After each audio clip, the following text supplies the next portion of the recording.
Hello. Hey, everybody. Welcome to the August edition of the Leader Game Studio Chat. Yeah, Studio Chat, back from Gen Con. Back from Gen Con, the post-Gen Con Haze edition. Yeah. How was your Gen Con, Nick? Gen Con was great. It was really cool to, multiple people on staff heard me gush about it already, but being there with a couple of my friends who are volunteering, sure. These are close friends who I've been going to Gen Con with for 10 years. You know, prior to working in the industry or anything, these are people who I practiced Yu-Gi-Oh! Regional decks with and stuff. So them being there, working together and stuff, all supporting something we all worked on is it is one of those, it's just insane. It does feel, I recognize how much privilege I have at those moments and how lucky I am to be doing this. So really appreciate it. Gen Con was awesome. All the staff, all the fans, yeah. Fun to see a lot of people learn ARCs at the same time too. That was just a great, I'd be working the sales or helping someone, and then I'd step back and be like, oh yeah, behind that divider, there are 60 people learning ARCs all at the exact same time. Yeah, no, just so much energy and excitement about it is just, it's easy to, Gen Con is a ton of work. It can't be understated how much work it is, but it is easy to, and it's easy to have that when you're getting ready for it to kind of outweigh all of the wave of energy that comes out of it too, because it was a very helpful show despite being very tired. I did come out and again was just oh, I got another prototype I want to make. I got so it's always really good. That's great. Did you play anything interesting? Or have you been playing anything interesting? Yeah, I bought a couple things. I bought the expansion for Cosmic Frog, which I need to get. I'm going to make you guys play with me. Oh yeah, this week. The Find Muck. Find Muck. Yeah, it's a weird expansion. Okay, cool. Yeah, they're like, do you want all of them? I was like, I don't know, sure. And they're like, well, this one doesn't quite. I'm like, just get them all in there. It's fine. Okay. So yeah, I got that. I got Sumo, which is a 2-player trick-taking game. It's really clever. You could play it with a regular deck of cards, certainly. Sure. But no, it's neat. That's the mark of a good. I mean, genuinely, it's it has only a few rules. I did see somebody asking if we sold out at Gen Con. Yeah, for sure. We sold out. We sold out. We even, from what I understand, we brought a few more than we thought, and we sold those as well. Yeah. There was a moment where we're like, how these numbers not quite right. And it's like, oh, we actually just sold extra 400 and sold them. So. And that's, for the size of the game, for the size of the company, for the size of our Gen Con booth, it's about as much as we could possibly bring. People do always ask, why would you sell it? It's it's so much. The part about being a lot of work, not, individual boxes, but I handled 75% of the copies that were, between moving cardboard boxes that contain ARCs, I physically touched 75% of the copies, so bringing more just is more loading and unloading for everybody. And what ends up happening is the more I'm not going to say reasonable, it's just a different approach. I think our Gen Con approach is generally, if you want a copy, it's a release show, you should be able to get one. Yes. So we're not going to try it, and it is so easy it would be so ezy for us to say, there are 100 copies a day. Yeah. You got to run and make a little spectacle of it. Yeah. But instead, we actually earnestly thought about how many could we possibly sell. Yeah. We had multiple points of sale, and it was lovely to get a copy to everybody. I love being able to tell people hey, come tomorrow early. Yeah, no, I in a good way, it didn't feel like there was a lot of even disappointment. I mean, I think we brought the right amount. There were, selling out was awesome and it was busy, but there were good little lulls where it's there's 30 copies here. You could walk right up and get one still. Yeah, so it wasn't like we were hard out for them or anything. Yeah. And it's worth saying too, as Nick mentioned, the amount of work that goes into throwing a Gen Con is colossal. I mean, it was basically one person on staff's full life for the past 4 or 5 months. They're over there through the wall. Yeah, and they had to live and breathe Gen Con so that we could just swim on top of it. For sure. No, yeah. It was the. It was, I can only imagine how much more work, because there were 50 more things that I didn't have to deal with that just happened. So clearly a huge lift from everybody on staff. Yeah, it was so nice. I come to the booth in the morning and they're like, hey, here's the end of line sign, just hold it. Yeah. And I'm like, I can do that. Easy. I can ace this. Make small talk and hold the end of line sign. Yeah. I can do it. For sure. And then we experimented with having these evening parties where people would come for signings and hang out and also see some prototypes. Yep, that was cool. Really exciting. Yeah, it was fun to just see. Again, that was a cool so many people just wanted to play ARCs. Is what it was. So many people wanted to learn it and play it. Even people who already knew it were coming back to just know that they could get a table of 4 people there to play it, which I think was also just such a benefit. And and this was made possible because for the first time we had a proper room. It was across the hall. It was kind of where the auction used to be held. It's right across from the main hall. Yeah. there's a row of rooms, and we had one where we could, have a point of sale. We ran an ARCS tournament. Yep. There was a huge, this huge bay of tables that we were using to do these mass teaches. There was a little, meeting area. Yeah, no, that was cool to have just because it feels so, as a person who's been to Gen Con, as just a consumer for years too, that's you're like, what are these? These rooms are clearly a big deal. Like, even if you don't know what the games are as a person just walking in, you're just like, oh, well, clearly the room games are really sweet. And just to have our room was packed. Yeah, yeah. It was great. And just everything was super well held. I remember when things were setting up, we had a person who staffed essentially the welcome desk. Yeah. And I remember thinking, this seems we need a welcome desk. And then within 3 minutes, I was like, we need a welcome desk. The welcome desk is so important. Yeah, a lot of people just walking in going, what's all of this or anything? You know what I mean? Just what's anything here? And you're like, oh yeah, so.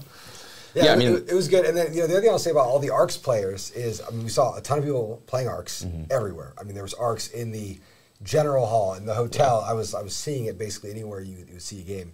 And I felt so good about it because, one of the points that we would see, especially on BGG before ARCS came out, is you'd get this comment where people are like, oh, I only play games 3 times. You want me to play base ARCS once? Yeah. Twice before the campaign?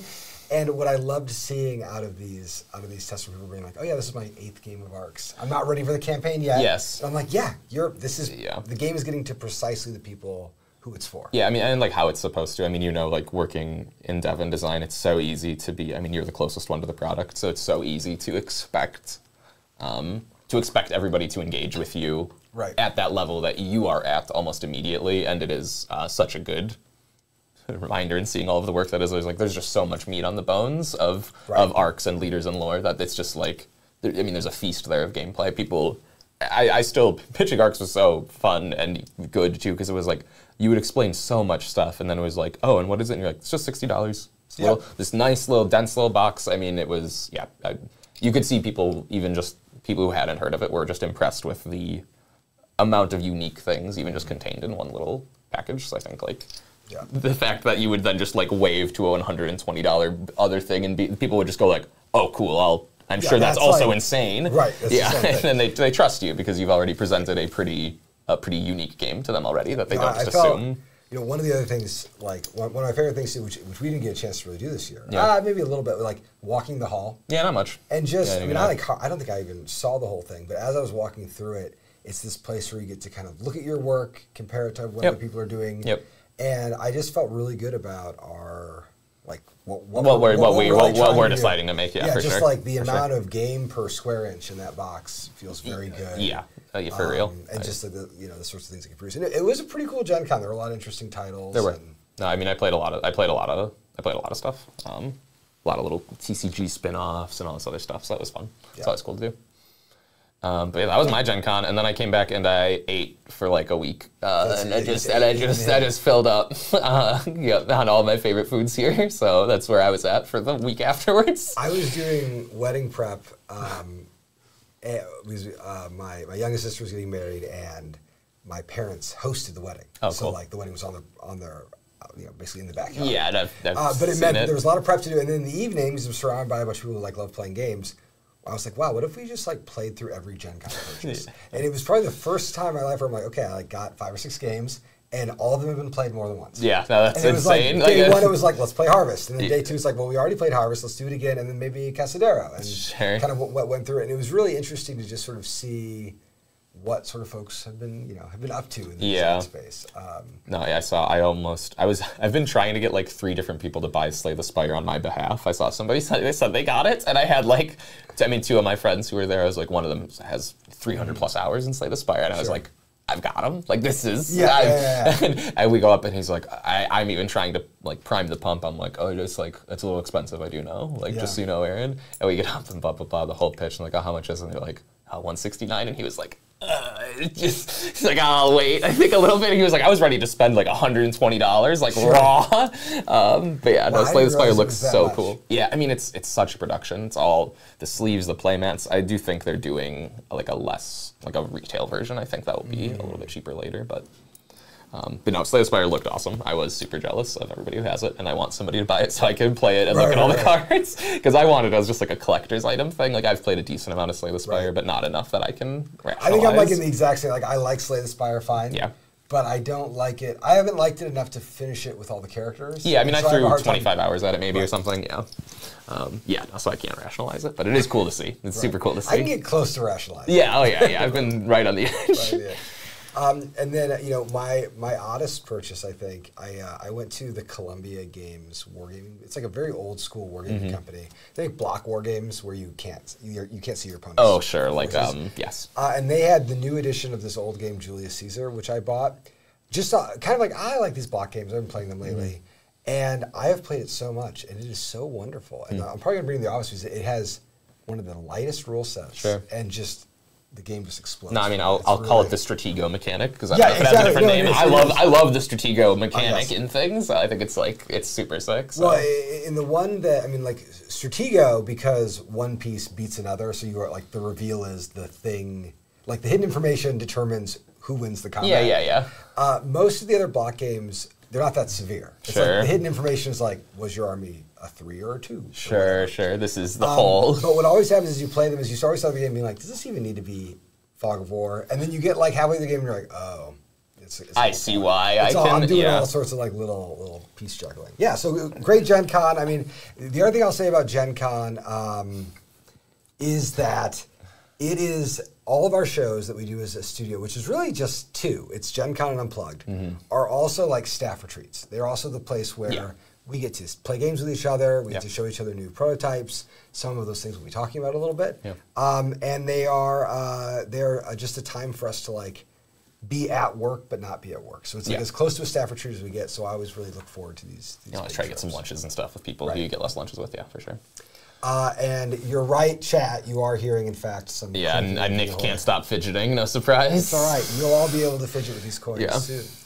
So the headline of today's stream is we've got tons of Ahoy stuff to show you and talk about, and kind of like talk about the last phase of the game's production and getting everything ready. Show you it all. Before we do that, I'll do like a little bit of a studio update just to tell people what we've been working on. We haven't done an Oath update yet to the crowdfunding campaign because, well, ARX was coming out, and then we had Gen Con and also like the end of Ahoy, and we were like, okay. Oath is going to have a quiet time. It's doing its own thing. What I will tell you all is that we are crazy busy. Oath is going really well. We have everything that we had promised with the Kickstarter campaign is like basically in production. Not factory production, but studio production in the sense that Kyle is doing art for cards. We've got a lot of the design in like wave 2 or 3. We haven't started doing digital testing yet because we are waiting to get basically everything as done as we can get. I mean, my general rule with testing is if the dev team already knows what's wrong with something, they don't really need testing. And one pattern that we've seen in our testing, I think this was borne out with Ahoy, I saw this with Molly House, and we even saw it at different phases in ARC's production, is in the past, when you ran testing, you always exhausted your testers. I mean, I remember when I was doing Premiere, I had like a little heat map, even Root was like this, where I was like, okay, you're like heat 1, I want this group. And I know every group's gonna flame out after a few plays, and then you put a new group in. When COVID happened, that really changed. It kind of went away. We had these like infinite stamina testers. Yeah, I think that's what we learned. And was now, the difference. Now we're back to like pre-COVID style testing. Yeah, I think the learning was like there are some, and I mean this endearingly, sickos who like to keep up with every single update of the games. Right. Who like are like, no, I'm going to look at the rules changes from week to week. I want to play it and whatnot. During COVID, a lot more people were sickos. Yes, correct. And we learned like, okay, that was a persona those people had to adapt to survive for a few years. But yeah. Yeah, and so with, and ARCS is interesting because we saw big drop-offs in testing, and then as the content got finished, people came out, and it was like the Spirit Island, Gloomhaven, like content-rich gamers, because of course there's a lot to explore. Yeah. So knowing that, I have been slightly reticent to put Oath into digital testing because I don't want to exhaust the testers. And so we've just been waiting. We have tons and tons of things that can be tested. And I can give a little kind of like button biography of what's going on. First of all, I'll hit this backwards. If you're interested in testing for us, just join the Woodland Warriors Discord. Make sure to use the emoji to activate the forums of the games you're interested in, and just pay attention to the forums because there will be a news post that says, "Hey, we're gathering testers." For Oath, it'll probably go out in a couple weeks. For the PNP kit, so we did a number of kind of modular PMP kits for Oath. We did a kit that had the Empire and the Shadow Denizens. We had a kit that was all the lineage system stuff, and then we had a kit that did the foundations and the Chronicle adaptations. The Chronicle adaptations are close to done. They are currently templated in a weird way where I need to kind of like, I just need to rewrite all the cards. What I'm running into, this is a common problem. Yeah, please. Playing cards are too small. So like the actual pieces of paper that I want to hand around and say like, here's how you pick up the game, I've been building it as a little poker card. It needs to be like a little bit bigger. So it might end up being like the size of a sight card. And then the actual foundations, we have about half of them done. The other half need a little bit of work. The new deck is about half done, and that includes art. Kyla is about 20 or 30 pieces into that deck. The new edifices we have about half done. The Empire system with the bags pulling out of the tiles is getting very close. It's feeling really good. We made some little adjustments to the individual tiles and how they work. And then the Shadow Denizens system has gotten merged with a broader site system where we've been looking at overhauling the way sites work in the game. I alluded to this in one of the designer diaries where I talked about how when you're working on a project, you sometimes run into an idea that's really disruptive at a time when you aren't allowed to disrupt the project. When we were getting the Kickstarter, I was like, oh, what if we rebuilt the site logic with these overlays so that there wasn't a drowned city, it was like a city that had been enchanted and then drowned. And so I'm like, okay, if those status changes can be sticky in some way or another, then we get this really emergent, interesting site system. But I realized that in the middle of the Kickstarter. Obviously, I wasn't going to try to build all that in the middle of the Kickstarter. When the Kickstarter ended, that was one of the first things that we worked on. And the basic idea behind that reconfiguration was the sites in Oath were something that was built pretty quickly. They were designed basically over the course of 2 weeks, and then we never changed them. Throughout Oath's development, we would add little things to them as needed, like we had the relics, we put the little costs on there. But the sites, like Kyle drew the slums or the Charming Valley, and then just kind of stayed there. And so what we're trying to do now is reconfigure that entire system and make it a lot more expressive and interesting and more in keeping with like the core tenets of Oath. And I'm happy to say right before Gen Con, we got that system fully working. So we've been doing lots of tests in studio and in the evenings with our public St. Paul group. And it's gone really well. I'm really happy with it. I am now at a spot in Oath's testing where I am starting to look at what other like high value targets we can get at with this expansion. That includes things like looking at the combat system, reconfiguring a few things about how the supply spends work, and everything else has to kind of pause for a second because it'll have these long cascades. So that's Oath. Oath is going really well right now. We'll probably have an update for the Oath campaign sometime this month where I will go into further detail about these things.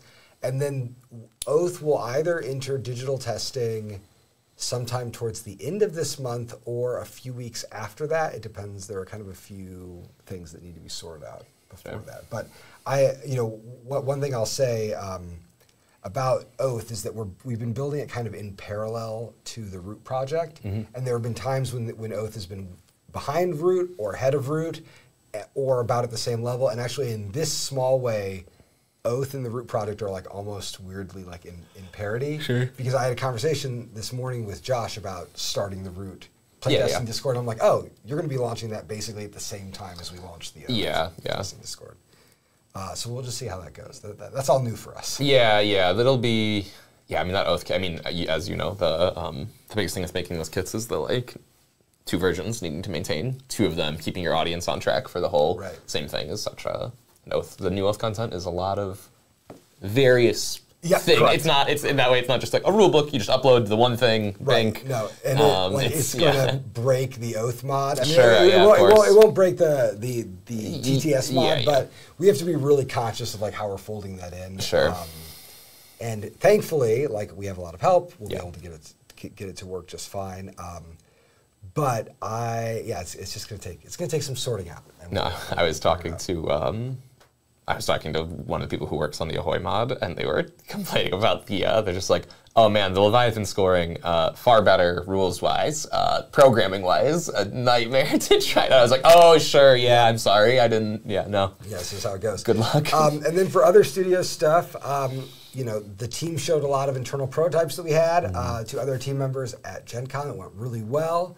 We'll have a bunch of things to say about that later in the fall, and then for our next studio update in September, we'll be talking a ton about the new Root stuff. Yep. So know that it got shown at Gen Con. The response was really good. I was so envious of Josh because he was able to go in there, like he had his ARCS teaching. Yeah. But then most of Josh's like time and mental bandwidth was in that beautiful dev cycle where he would like show people Root in the evening, and then he'd iterate Go in the morning. home, yeah, change three things. He'd go to FedEx and print new player board, and then he'd show it again. And I'm like, God damn, I love that that good iterative loop. Yeah. And so he made a ton of progress on it. I can't wait. I get to play it later this week. I also think it was a cool. It was interesting to see people. I think people who don't work on games for a living and whatnot, like seeing a little bit more about how the sausage is made. In that, like. I don't know. Even sometimes when people will talk about like how they think Josh is working on it, and it is this like no, it's this like as you go, right? Responding to feedback, rough and tumble thing. There is no like one true version that's then being like tested against or something. You know what I mean? In that way, it isn't A/B testing. It's not like no, it's working with it as you come. So I think that's also like interesting to see the public like see that actually, and how that process goes because you know. Yes, you see it over like weeks of updates and whatnot, but you very rarely will get to see that like, oh, the next day he changed the numbers and the actions. And I think like, that's how it goes. There is no set plan in how you're going to fix it. You take it with the feedback as you go. So. Yeah, and I'm really, it was fun to see people just respond to stuff because it's really neat.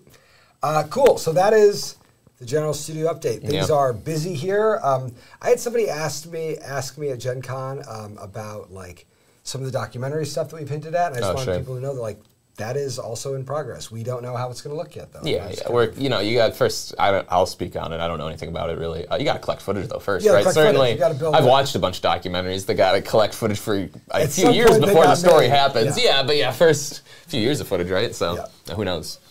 Plus, Matt's got to find. It's the story within the story. Who knows what the we don't know what the documentary is really about until you go to making it. It's why. Well, it's actually just going to be about the 3D printers. It could be. It could be. It could be the saga of that. It could be. Who knows? It could be anything. My dark, twisted past. Who knows? Okay. All right. Well, with that said, let's talk about the finishing of Ahoy. This week, we revealed the PPC of Ahoy. We're going to talk about it in detail, including the product split. Yes. So this was something that with Ahoy, like with any project, let me think about the right way to frame this. So when we launch a project, we internally in the studio, we always group our projects into like kind of bundles. Like we're always working in waves. Right? And so with Ahoy, we were like, oh, Ahoy, this is the new wave of stuff. It's all designed and developed at the same time. But that is not really like the way things are talked about, sold. So as we got into the development, we knew that at some point we were going to have to talk about how this would be packaged. So at a store sold, not like to you guys who backed it, obviously. Correct. Which is a different thing. And so I'll just keep underlining this. Nothing has changed. It is again still getting the same product deal. In the same way. But one of the things that I think is worth everyone knowing is that Ahoy has this funny problem, and actually all cheap. More inexpensive games have this problem. Inexpensive, thank you. Yes, thank you. It's not cheap. It's inexpensive. Thank you. Expansions are always a function of the MSRP of the main cost. And with ARCS in the Blighted Reach campaign, we were kind of breaking a rule, and the only way that like I felt comfortable sort of proposing it as a really expensive product is because it was essentially another game. That was the argument. It's like they're two different games. But when it came to like ARCS' small expansion, like Leaders in Lore, we knew had to be some portion of the base game's MSRP. Yep, exactly. And you want to make sure that's. Do we have like an Ahoy? We do. We do. We have an Ahoy This rating. is a good Ahoy. Perfect. So like this is a $40 product. Yep. It's a steal. At Yeah, no, $40. yes. Like it's. We can't show you the back end, but no. Yeah, no, but it is a crazy good deal. And we did that because I don't know. I think we wanted. I was gonna say we wanted like it was meant to be a more approachable version of it. Yep. I mean, it was meant to get people at us who are $60 is more than 40, and there are people who don't have that type of budget. Genuinely, and we are a company filled with people who love games and are consumers of games, and we see the price of games going up and up and up. Yep. And so like the idea of building something that was like still really robust, still like the same aspect ratio of Root, but it's $40. It's a little thinner. Yep. Things like a box communicate that. Yes. Now, we run into this problem with an expansion because if we would have had, let's say, as many factions, yes, and we were to bundle them together, we know that the dev costs and the actual like piece costs, it starts to translate into costing more than the base game. Yep. And then it starts to look like its own base game. Yeah.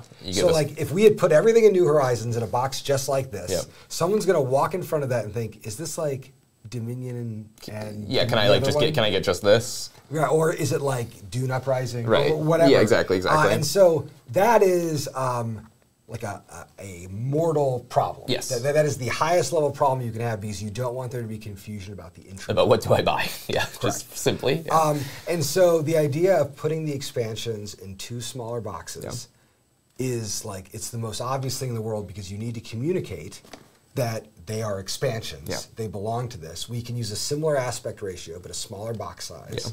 And the fact that we also have them all set up in this like portrait framing, all that kind of goes into that calculation. Now, for those of you who might say like, oh, I wish this was all just in one box, you can still put it all in one box. You can jam it all in there. I did it. Yeah. It all still fits in one box, and you can use those Ahoy boxes for your own prototypes. Roll dice into them. Yeah, or whatever. I mean, they're lovely boxes. Do whatever you want with them. But this is another instance where we have to like really underline to people that these games like exist on shelves, they exist in stores. Yeah, you exist in the context of everything. Yeah, exactly. That type of thing. Yes.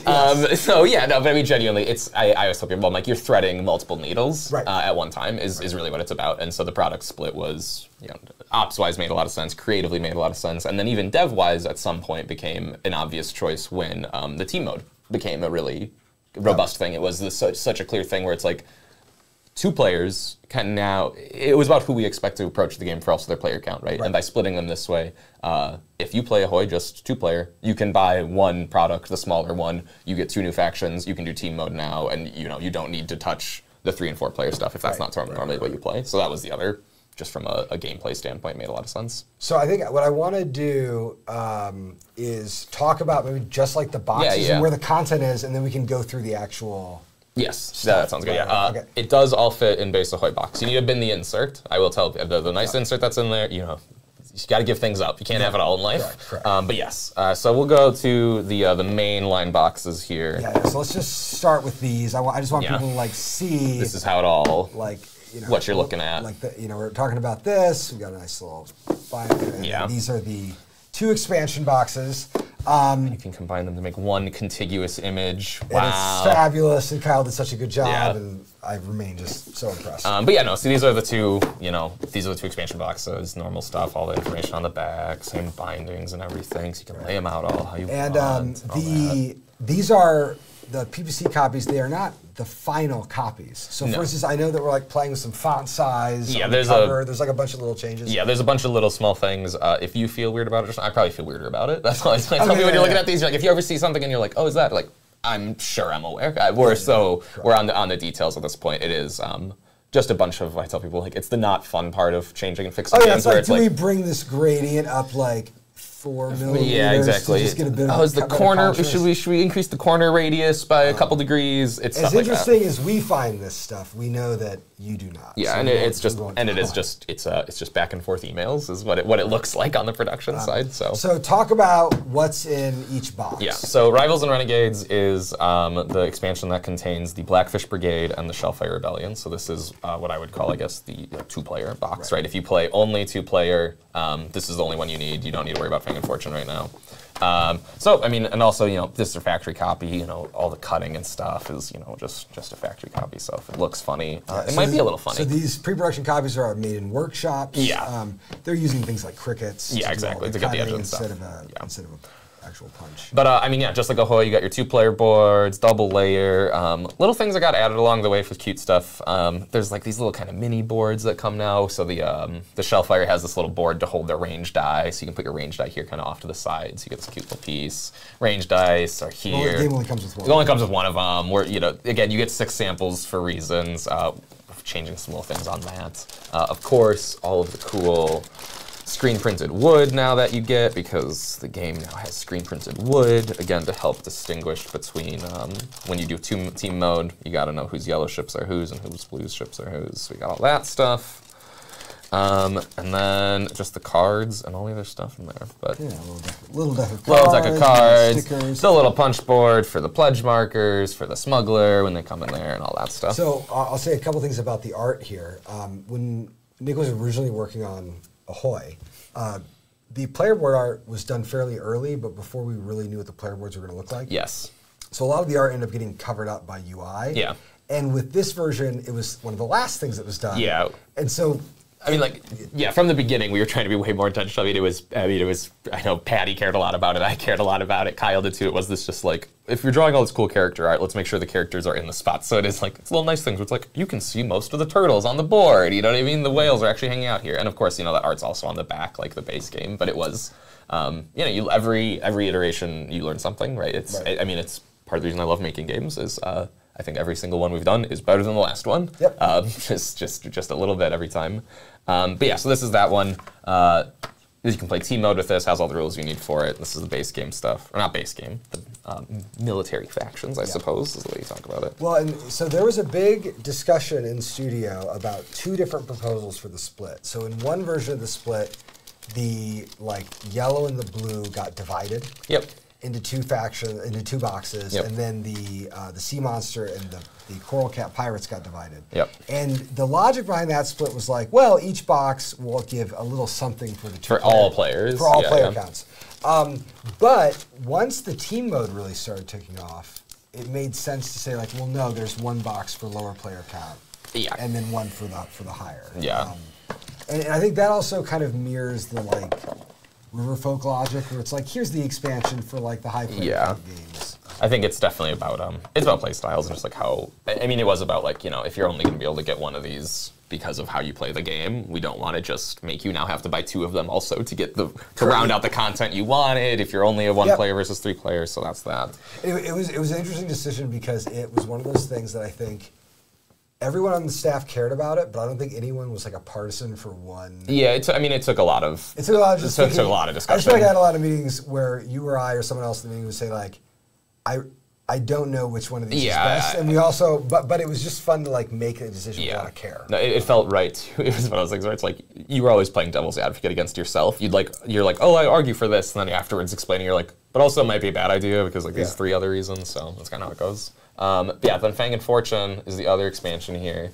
Same thing, same size, same aspect ratio, cool Leviathan on the front.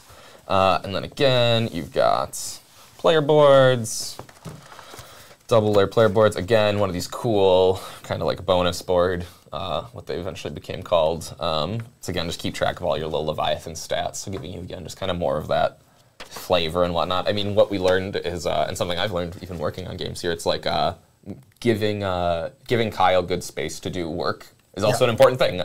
Having places to put interesting artwork and stuff. So it's it's why the boats all have we made sure to give them all backs and stuff, and all the Leviathan cards was a good opportunity for Kyle to get to actually put a bunch of character into the world and stuff. But yeah, I love all of the boat backs have different ones to show you what the different boats do. So I love these. These are just great little portraits of what, and then the front just all the info.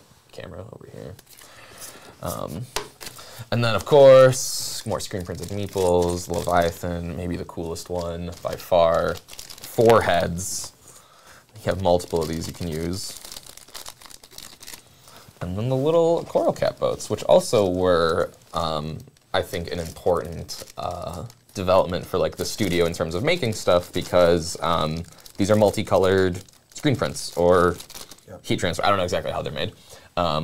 But the point is, it's a wooden piece, and it has 2 colors on it, which isn't something we were super capable of doing in the past, or it was a little bit difficult. But these have this nice, white border on them, so you can see the icons actually on them. Glare's kind of killing me right now, but you get it. Yeah, we promise they're super. They look great. They're gorgeous, really. The white stroke was really nice. Yeah. We had to figure out.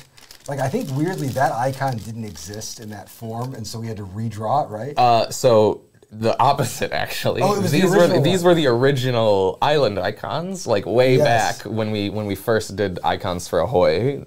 This is what Kyle drew, and then we were like, oh no, they should be more specific. The skull, the skull should be I think it also Ahoy, being a pirate game, you learn how the skulls look in the game is a really important feature almost, because you're it's just how it's going to be drawn. It's a pirate game, and it was it needs to have some lines in it and stuff.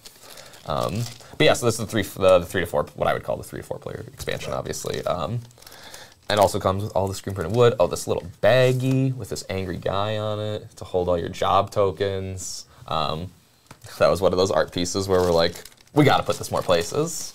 How do we get it on here? And then the job tokens and the VP markers there, again with the angry piranha guy. Pick all these up, make sure I've got my stuff in the right places. Yep. Silk screened with that. Boop, boop, boop. And then, I guess, I'll put all this stuff away. Put it all away. Put all this back in the box. And, these two. Make sure I don't lose anything. It's critical to not lose anything during this. The only important part. There'll be video evidence of what happened. Of where it went, that's true. I can just run the tape. And then, I'll show the other little boxes here as well. So this obviously has nothing in it right now. This is the upgrade pack that will contain the metal coins, as well as all of your screen-printed meeples for the base game factions, so that you can have all your cool screen-printed guys. And then the treasure pack, which is just this small little deck of cards, which has treasure in it. Some cards. There's a little. I'll show the die. The die is cute, but also we'll see changes, so don't get too attached. But this is a cute little D6 with a ghost face on one of them. Very cute. Some little changes come into that, and then of course your big pack of treasure cards, all the stuff you can find and fight over. So yeah, those are the 2 small products, which also were something we've learned, I think, from my work on Root and stuff, was just the I remember the treasure pack was really important to me, kind of, where I was it's important to have expansions that are cheap. Also, yes.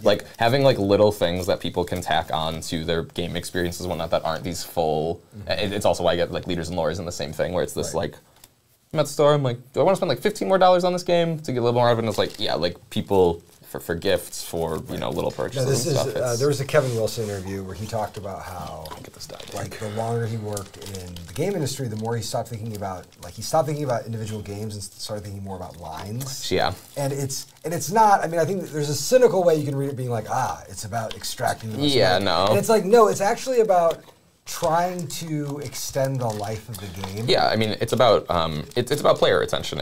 When you think about it in sales, it can be cynical, of course, right? But when you think about it in terms of I'm trying to get people or keep people playing the thing I worked on for as long as possible. Right. It's about recognizing how do you breadcrumb the stuff out then, right? If you give people a big feast at once, they maybe don't want to eat it all, right? Well, and it's interesting because I think that it's easy to generate. It's actually just easy to come up with content. But it's hard to come up with content that's going to purely retain players. And it's been fascinating seeing some of the blowback for some larger Kickstarters, where people get everything in the mail and they're like, "Oh my gosh, I'm drowning." Yeah, and I get that, and it's why Arcs is on that fine line where it's are people drowning, or are they getting a door into a? I think in the way that I hope is I do feel like Arcs is you opt into it at some point in a way that's really nice. I do my research in terms of consuming large Kickstarters every once in a while. So I went in on DC United. Ooh, okay. Yeah. You want to know about that? Yeah, I went in on DC United because I was curious, just how do these CMON Asmodee, like large, multi-expansion, huge, you know, they are almost the opposite of the campaigns that we run. Yes. Right? Yep. It's stretch goal based, tons of free stuff getting added on as you're experiencing it, rather than just like, you literally didn't know what all the stuff you were going to get until the last day of the campaign was, right? Yes. My pledge level. But I will say, as the consumer, I was like, this is so much free stuff. It was insane to me. Drowned in it. But then I had the wraparound where I'm like, okay, thing closes and whatnot. It's like, okay, now it's add-on time. Time to pick which add-ons you want. And there's you can get the sidekick decks, the pet variant, the version where you can play as the villains versus the good guy. And I was like, oh no, what do I care about? I don't know. I literally don't know what I even care about right now. But it is, I don't know. I see people with their giant stacks of Marvel United, and I'm like, I want to taste. Sure. I want to taste. So I had the same, like I hadn't backed a big Kickstarter in a long time. And a year and a half or 2 years ago, I backed the Mordred one. Yes. Because it has a delivery date, hasn't it? No. Okay. Although I think they're getting close. Okay. Although they do a lot of updates in the episode, I was like, we got another wax sample in, guys. Sure. Let's look at the wax sample. Yeah. But I also wanted to see what to me, that's it should have been an Eric Lang game, because it's like, oh, it's another, like, guys on a map. Yeah. But it's a mythology. Mm-hmm. And yet, here it is being made by just, like, the core CMON dev team. Yeah. And so I was kind of excited to be like, okay, what's the studio chops? What are they going to do on their own? Yeah, I saw the minis for that game I really liked. Oh, yeah. Yeah, I remember there's like a little gnome riding a frog. That's what I remember about I'm also Mordred. like that level of like Arthurian nonsense, I'll take. Yeah, I agree. It's something about that. I also agree. That's the type of like fantasy world I like. Yeah. Maybe more generic. But I always like seeing, you know, how other companies, especially in our weight class, are doing these things. Anyway, so this is what y'all helped make. I mean, the full Ahoy suite. Yeah. This is everything. This is everything. This is everything. I mean, more coins and whatnot. More than 2 coins for you. But yeah, no, this is everything you're going to get. What it's going to look like, pretty much. You know, asterisk on a few things, but this is what you're getting. You know, corner roundnesses, not final standing. Yeah, exactly. Like that, of course. Yeah. Someone's going to be like, look, on my copy. Yeah. Exactly. This corner got rounded differently. Yeah. Cool. Well, let's see. I saw somebody asked how many coins we're going to get. Great question. 20 metal coins. 20, excellent. 20 of them. The exact number to replace the amount that are in the game. And then the question about schedule, I can field lightly. So this is the PPC. It has been largely approved. Yeah. There are some things we're waiting for still. Yeah, there's some things we're waiting for, and then I have the classic thing where it's like I have a few changes that I want to make, and it's I don't know how much that kicks off. You know, I don't. You never know how much that affects their end of it. If they're ready to print, and you're like, oh, actually, I need you to change this little thing in the rule book, or this little thing. And sometimes when that happens, like the factory for their part is trying to figure out when they can get these things in production. I know that the Ahoy's wood is already in production. Yeah, that's my understanding at least. I would guess the backers will get it sometime early next year. I think it's largely on track. Yeah, I would hope so. Certainly, that's my understanding at least for sure. I think it's largely on track. And then the retail, for those of you who might have missed it, you can still late pledge right now. Yes. And the retail release will be sometime in the later year. I think what we've done with ARCs, I've been telling people that like ARCs is really the ideal of how we like to release games, which is that like backers get it. And then we will release it at a show several months later. Yep. And then it goes to retailers a couple months after. Yeah. And so, again, those backers, just as a small thank you, we always like to try to get you the games first, usually 6 months plus. Yeah, before it's just out of store. Before they're just in stores. Yeah. Okay, cool. Well, anything else? I mean, I'm looking at this. No, I don't answer that. Any teasers about Swarm or Opus? I'll talk about Swarm briefly. Talk about Swarm. Swarm is the prototype I'm working on. I did have it at Gen Con. I showed it to Josh and whatnot. That's kind of what we were talking about with that Leader Games Nights thing. Just an opportunity to show people stuff.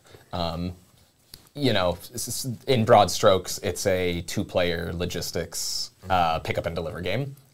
Certainly, riding the high of my the maps in Ahoy, I feel like if you could do like a super cut of Nick talking about the Ahoy maps on these streams. It was the thing that I found most interesting about the game. Found just a ton of like creative space there that I was excited to explore in something else. Swarm is kind of that coming to fruition in ways, and also inspired by games like Pikmin and all that stuff, obviously. But yeah, no, it's been really cool. Follow me on Twitter. I'm posting pictures of it when I'm working on it and stuff. And it's cool. It's like ultra low player count. It's a 2-player game. It's a 2-player game. Yeah, 2-player. I bet you could swing a solo mode. But yeah, no, it's 1 to 2 players. Is what I'll say. And crunchy, but it has like really like lovely, fun, emergent moments where things happen that are a little unexpected, or there's a little you'll see little possibilities in that. I mean, I've actually loved playing with you because, and as you know, because it just reminds me of war games. Yes, it's funny. It has this like, oh, this is like a command logistics puzzle, and I'm so compelled by it. No, I'm so curious. If Josh is watching this, I'll ask him later. He said there was some game that he was like, this reminds me of some game I played a ton growing up. I don't know what it is, but some like video game or board game. And there is this, I mean, certainly the game is supposed to have this, what I would call like player versus world thing is one of its larger relationships that our games don't really deal with and whatnot. Right. That this game is capable of in a way that I think is really neat. None of our games have really dealt with like an AI enemy who moves around or attacks you and stuff. So like playing in that whole space too has been a really, I don't know, it's just been fun. It's just a lot of different tools to get to use. So it's been fun. Yeah, no, it's been good. And then Opus, Patrick is still cooking away at it. Yeah, Patrick's working on Opus. I played it right before Gen Con, and we had a great discussion. Played it, had a great talk. I think there's a lot of cute little ideas in there. A lot of fun. Same thing with those story moments. I think there's a lot of tools to make funny little stories, which I think is like the secret of our games that a lot of people forget about. And I do think, I mean, even more so because like with Arcs is maybe one of our, before you get into leaders and lore and all this stuff, doesn't have as much of that. Correct. Just like wacky silliness. So it's fun to remember. I mean, that's why playing Oath and doing the expansion stuff is so fun to remember, like how unserious our games are also. Because Arcs can be so competitive and crunchy if you want it to be. But yeah, our games are also about going to the gambling hall and losing all your money. You know what I mean? Like, you want both of those things. There are these like silly moments in Arcs where someone, like I remember the card that caused the most players at Gen Con to raise their hand. Sure, I felt like the number of times I went to the table and someone's like, and it was always the outrage spread Vox card. Like, you mean I just pick one and everyone loses everything? That's just how it works. I'm like, yeah. Yeah, no, and then half the players at the table would get this big smile on the face, and the other would be turned upside down. Yes, those are like the best. Those are the best moments of games, in my opinion. Yeah, exactly. Where it's like, oh, I didn't know a game could do that. That was capable of, that just as written, do it. Everybody loses one. Yeah, that's precisely it. Cool. Well, we will have a lot more to share in the future during our September stream, which will be later in the month. So keep an eye on our social and our newsletter for the announcement of that stream. We will have a special guest, and we will be talking about Root. I'll leave it for you to guess who the guest will be. I was told, I can say this, I was told that you can check out the link for the preview page, which will be dropped in chat now. So check that out. It's just a little preview page. It just has an image of cute Kyle animals, so that you can hit like on that. Just smash that like button. Yes, please. And I'm excited to kind of like be back in Root, be playing Root, because I feel like I mostly work on Root when we're working on. I mostly play Root when we're working on Root. Sure. These days. Yeah. So I'm pumped to. I don't really come back to it otherwise. It's just how it goes. Yeah. All right. Cool. Well, we will see you all then, and I hope you guys have a wonderful August. Great chatting, y'all. Bye. Bye.